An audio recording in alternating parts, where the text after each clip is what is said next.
Good morning and welcome to day 23. I'm coming to you from, really, I don't know where. Like the middle of nowhere? I don't really know. So one of the things I love about traveling in your car and sleeping in your car is that it's really convenient. So like last night it was 9 o'clock. I didn't have anything to do. I was like, I'm just going to go to my next destination. So I drove. It's a waterfall. I got to like the last segment of road. I was going to turn off and there's no road. So I didn't know where I was. By that time it was like 10:30 at night.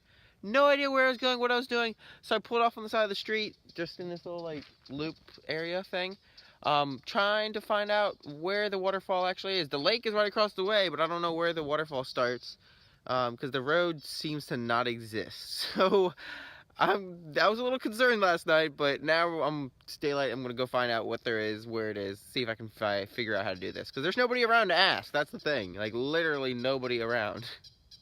Yes, I found a person. Yes, let's go ask him. Go ask him. Like I had no idea, so I don't know. I'll tell you what, I did find one dirt road, but I don't even know if it goes where I want to go because it's looping back in the wrong direction. I really don't know.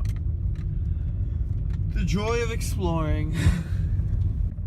So I went like 3 miles down the road and it was not the right place. So I turned back to go back down. I ran into the guy again, who actually looked it up because he has Wi-Fi connected to like the little like service place that's down there, because he works, I guess, in construction or something. And he told me that it was back at the beginning somehow, somewhere, but you have to like hike 2 miles. Like, I don't know, I'm confused. But yeah. Alright, so this is where he said.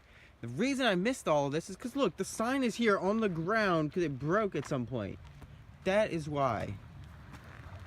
Now, the thing is, it's a 2-mile hike, and after reading this, 2-mile hike one way, it sounds like it's only in the spring that you see the falls, and like right now it's mid-late summer.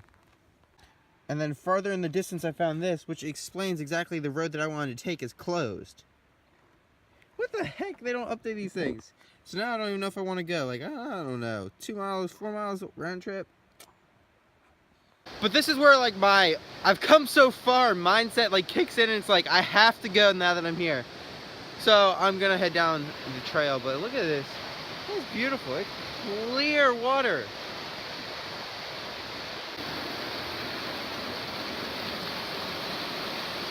I really want to go whitewater rafting again, so bad. I will say that this is a really cool trail. Like, it's not hot. Like, you have nice trees over you. Reminds me like I'm in Star Wars. What is it? Where the Ewoks are from.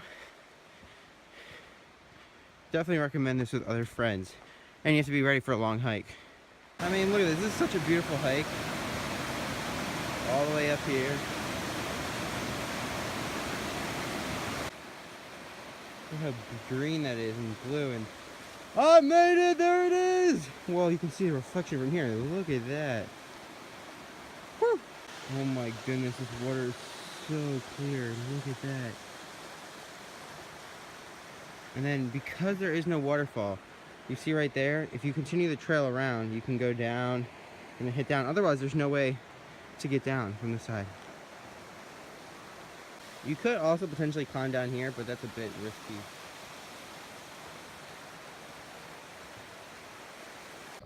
Alright, so now we are off to go to the end of the Oregon Trail. It's up near Portland. Now, I have to stop and get gas, and so usually when it comes to gas, like I'll use the app called Gas Buddy because it tells you the price of all the gas stations around you and it gets you the cheapest gas price. I love that thing. Now, sometimes it tells you that the cheapest is like Costco, and unfortunately, I don't have a Costco card, but that doesn't mean that you can't use the gas stations. So this is how I use a Costco gas station without having a Costco card. Excuse me, sir. Do you mind if I borrow your Costco card? Yeah. Okay, sorry. Excuse me, do you mind if I borrow your Costco card?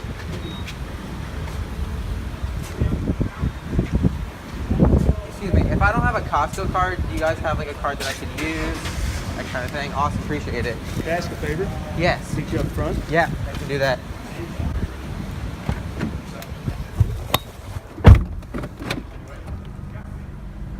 That's how you do it, my friends. You ask around. You either ask people or you ask... Here, they all do it for you, so it's different experience. Okay, so that wasn't exactly how I planned for it to go down. Usually there's not people actually doing it for you, but there they have like servicemen filling up for you, so it's a little bit more awkward. I couldn't really ask people around, but I asked the guy and he was like, he pulled a card right out of his inside pocket and used it on me, and I was like, thank you very much. So always you can like just go up and ask. Again, rule number 2, life lesson number 2, not a rule, just a lesson. It just really helps out, is always ask no matter what it is. So in that case, it helped me save like 50 cents a gallon, I think. Yeah. Alrighty, here we are! I really don't know what there is to see here, but look, there's like a giant covered wagon kind of thing. Let's go find out what there is. And for those of you who don't know what the Oregon Trail is, that is where it goes through. Look, there's Boise. Where else do I recognize? Salt Lake City, just north of there. Chimney Rock, Scotts Bluff. Oh, we're going down to St. Louis over here, I know that. Did not go there yet. St. Louis, Illinois. So now we've warped over to Waukena Falls. It's over near Multnomah Falls on the Columbia River Gorge. Whew, it is rushing.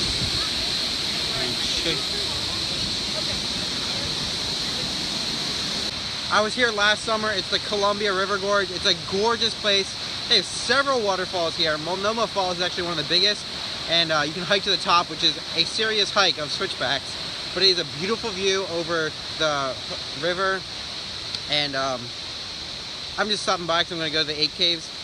But yeah, I just came up to this other one that I didn't do. There's a whole historic route that you can do. It's beautiful to do, especially sunset. There's like a overlook that you can do. It's amazing.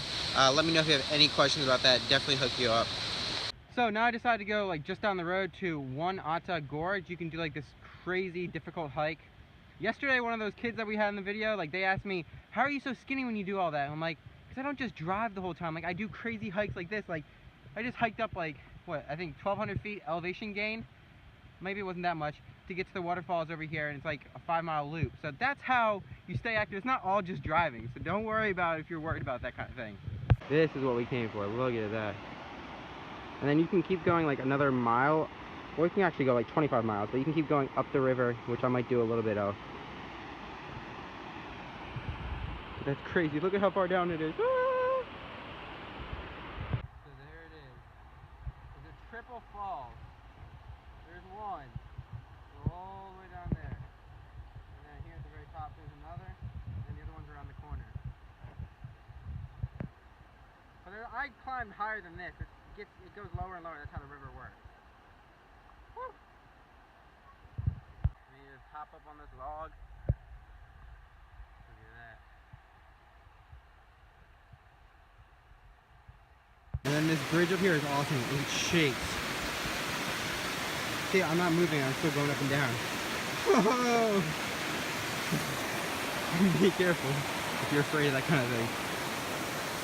Whoa, check out this little guy. There's gotta be something wrong with him. He's not moving at all. Oh, never mind. He just moved. He's just interesting. Huh. Oh well. And then at one point the trail had forked and I didn't go down, so I didn't want to have to climb back up. Then I eventually went. It just takes you to like another like bridge you can look over. And then you can take the trail actually, and it keeps going to another one of the waterfalls. All these waterfalls are connected. It's ridiculous. Look at those people hiking all the way up there. Whew. All right, it's about to get windy. Take a look at this though. Woo. So as you can see, this whole old historic route is full of waterfalls. This one you don't even have to hike to. That is crazy.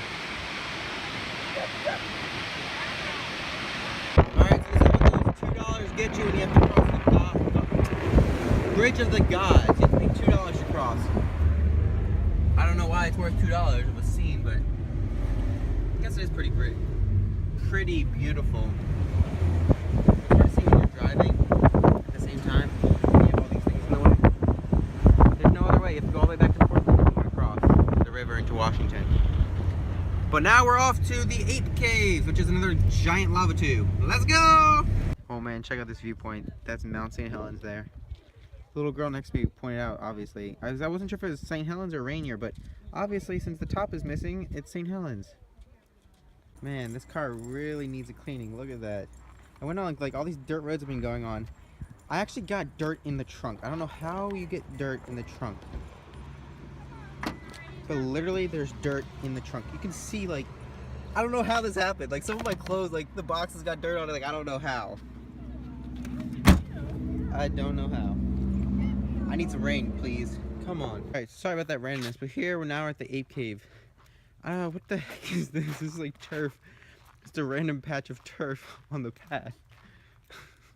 All right, we're going down now. If you haven't seen the other videos, you probably can't see that much, but you want to go check those out anyways, because I went to 3 other volcanic national monuments / parks, and they had these too. Whoa, it's really dark in here. All right, yeah, so this cave is big like the Newberry one. It's like pretty wide open. It's not as big as Newberry, but definitely there's not as populated though here. There's like nobody walking through it. It's just me right now, unlike the other one. But yeah, this you don't have to be worried about claustrophobic. Unless the dark is a problem too, but there's 2 different paths you can take. You can take like the upper path, which is a little bit more difficult, they say. But then you get to walk at the top, and then the lower path is a little bit longer, but it's really easy, they say. But you have to go all the way to the end and then come back. You can't just get out at the top at the end. Every time I do this though, it scares me. It creeps me out. Like, I can barely see anything. I'm just like, what is around me? Even though I know there's like nothing around. I don't know. Whew. Alrighty, that is it for today. I am now at the Starbucks here in like Woodward, just an hour south of Olympia, which is where I'll be going tomorrow. There's one thing I learned today. It's that when you mess with nature, nature fights back. Like all throughout Oregon and like Northern California, now Washington, there is so much road construction going on. Like I spend literally 20 minutes at least twice a day waiting for like, you know, one-way traffic on a 2-way road for them to let us go by and stuff like that. So when you build roads over nature, nature will fight back. But that's just random. But either way, guys, if you guys enjoy this video, please do hit the subscribe button so you don't miss another one of my uploads. I do a video every single day. And then if you know somebody else who wants to travel like me, or you want to travel, or they want to just live vicariously through me, please do share this YouTube channel with them, because I'm relying on this one day helping to fund my travels through like having people, just so many subscribers and viewers and that kind of thing. Because I can make money if I get enough viewers, but I need a lot more. So share with somebody you know. I would really appreciate it, and I'll catch you all in the next video. But until then, high five!